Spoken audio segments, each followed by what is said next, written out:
ماہنامہ قلندر شعور مارچ 2021۔ آج کی بات۔ تمام تعریفیں اللہ رب العالمین کے لیے ہیں، جس نے تخلیق کیا معین مقداروں فارمولوں کے ساتھ، اور ان مقداروں کا علم مخلوقات میں انسان کو عطا کیا۔ انسان زمین میں خلیفہ ہے، جسے منصب کے مطابق صلاحیت سے نوازا۔ قارئین، زمین میں خلیفہ ہونے کا مطلب کیا ہے؟ رحمان و رحیم اللہ نے ارادے میں موجود کائناتی پروگرام کو ظاہر ہونے کا حکم دیا۔ لاشمار عالمین، مخلوقات اور وسائل موجود ہو گئے۔ توجہ طلب ہے کہ کائنات اللہ کے ایک حکم کن کا مظہر ہے۔ اللہ جب کسی شے کو ظاہر کرنا چاہتا ہے تو کہتا ہے ہو، وہ ہو جاتی ہے۔ کن زمان و مکان، ٹائم اینڈ اسپیس کا مظاہرہ ہے، جس میں وقت اور فاصلے کی پیمائش ممکن نہیں۔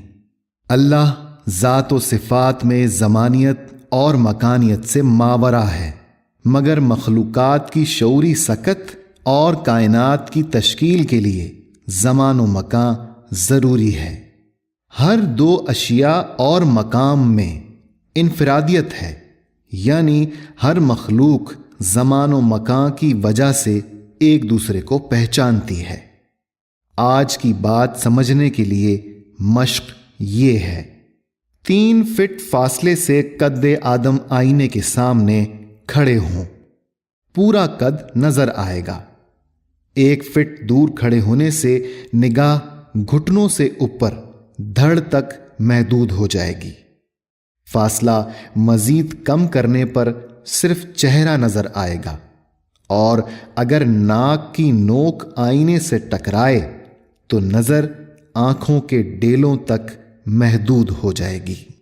تشریح: فاصلے کی وجہ سے آپ کو آئینے میں عکس نظر آیا۔ آدمی اور آئینے کا مادی جسم ایک ہو جائے تو مقداریں ٹوٹنے سے آئینہ ٹوٹے گا اور آدمی بکھرا ہوا نظر آئے گا۔ دیکھنے کی حس یعنی انفرادیت قائم رکھنے کے لیے ہر مخلوق میں مقداروں کا نظام ہے۔ مقداریں تخلیق کا فارمولہ ہیں۔ یہ ہر نوع کے لیے معین ہیں۔ آئینے کی مقداروں سے آئینہ اور آدمی کی مقداروں سے آدمی بنتا ہے۔ زمین کے اندر بیج کھلنے اور رحم میں بچے کی نشو و نما کا دورانیہ مختلف ہے۔ ہر مخلوق کی عمر الگ ہے۔ ناک نقشہ، آنکھوں کی ساخت اور آواز میں فرق ہے۔ بہتے ہوئے پانی کا فارمولہ جمے ہوئے پانی جیسا نہیں۔ بخارات کا فارمولہ ان سے مختلف ہے۔ یہ تینوں پانی کی صفات ہیں۔ خود پانی کیا ہے؟ اس کا فارمولہ یہ ہے: اللہ وہ ہے جس نے زمین اور آسمانوں کو پیدا کیا اور آسمان سے پانی برسایا، پھر اس کے ذریعے سے تمہاری رزق رسانی کے لیے طرح طرح کے ثمرات پیدا کیے۔ سورہ ابراہیم آیت 32۔ پانی کا ماخذ آسمان ہے۔ علم مابعد النفسیات پیراسائیکالوجی میں آسمان کو لاشعور یعنی ایسی تخلیق کہتے ہیں جس میں سمتیں مغلوب ہیں۔ آسمان کے ماحول سے کوئی چیز نکلتی ہے تو مغلوب سمتوں کا غلبہ ہو جاتا ہے۔ پانی جب تک آسمان میں ہے، صورت اور رنگ مغلوب ہیں۔ جب دوسرے ماحول یعنی زمین کی فضا میں داخل ہوتا ہے، طرح طرح کے رنگوں وسائل میں ظاہر ہو جاتا ہے۔ رنگ اس لیے لکھا ہے کہ زمین پر کوئی شے بے رنگ نہیں، اور یہ جو بہت سی رنگ برنگ کی چیزیں اس نے تمہارے لیے زمین میں پیدا کی ہیں، ان میں غور و فکر کرنے والوں کے لیے نشانی ہے۔ سورہ نحل آیت 13۔ مثال، انار کا رنگ سرخ ہے۔ انار کھولیں تو اندر موجود خانے زرد ہیں۔ زرد خانوں کے اندر جھلی کی طرح پردہ ہے، اس میں بھی رنگ ہے۔ پردے کے نیچے رنگین دانے ہیں، دانوں کے اندر رنگ دار پانی ہے۔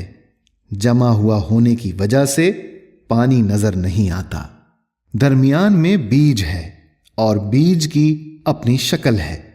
بیج دو پرت کا مجموعہ ہے، دونوں پرت کے درمیان میں خلا ہے اور خلا میں دھاگا نما سبز شے ہے۔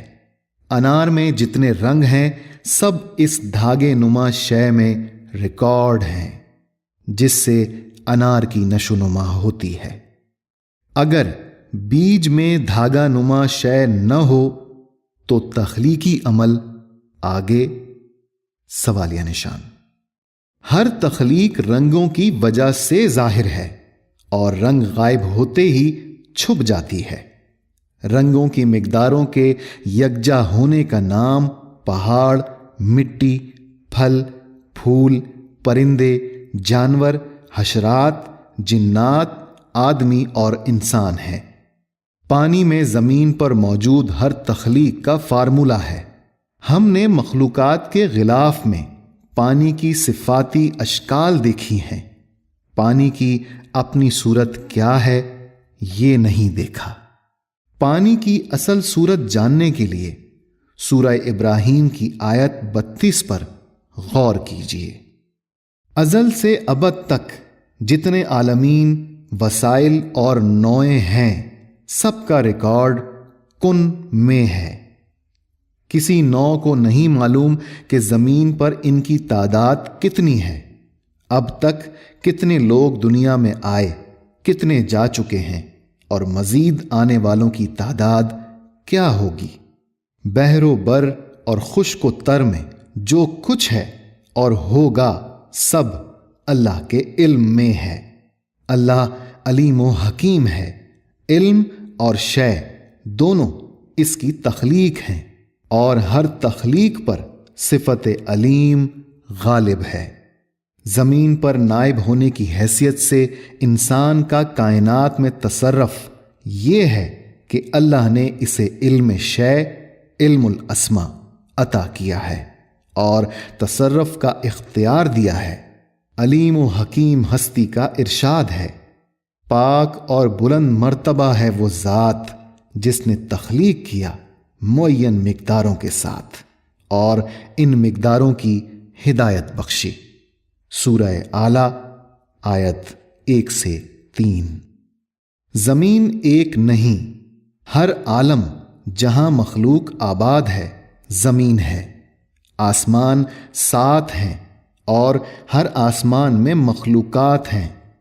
آسمان اپنی بساط پر رہنے والوں کے لیے زمین ہے۔ کائنات میں جہاں جہاں زمین ہے، انسان کی حیثیت وہاں خلیفہ کی ہے، جس کو اللہ نے کائنات میں تصرف کا اختیار دیا ہے۔ رائج علوم کو علم حصولی کہا جاتا ہے۔ علم حصولی میں الفاظ کا ذخیرہ یاد ہونا ضروری ہے۔ اس کے برعکس علم حضوری ایسا علم ہے جو مخلوقات میں ایک مخلوق انسان کو عطا ہوا ہے۔ قرآن کریم میں بیان ہوا ہے، تعلمون، یعلمون، تفکرون، تعقلون، تذکرون، تبصرون، یا اول الباب فبأی آلاء ربکما تکذبان۔ اور یہ بھی ارشاد ہے کہ ہم نے قرآن کو سمجھنا آسان کر دیا ہے۔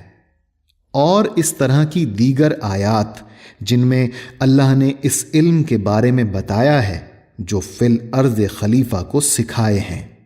مقدس کتاب قرآن کریم میں ہر چھوٹی سے چھوٹی اور بڑی سے بڑی بات وضاحت سے بیان کر دی گئی ہے۔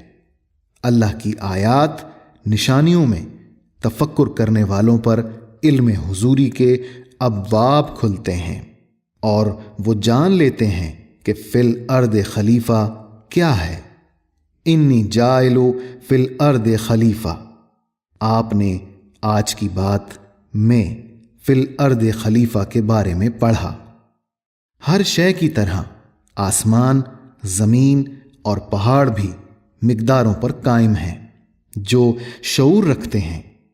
اسی شعور کے تحت انہوں نے امانت قبول کرنے سے معذرت کی، مگر انسان نے امانت قبول کر لی۔ اللہ نے فرمایا کہ یہ ظالم اور جاہل ہے۔ اگر انسان اس امانت سے واقف نہ ہو تو بتائیے اس کی حیثیت کیا ہے؟ اللہ حافظ۔ خواجہ شمس الدین عظیمی۔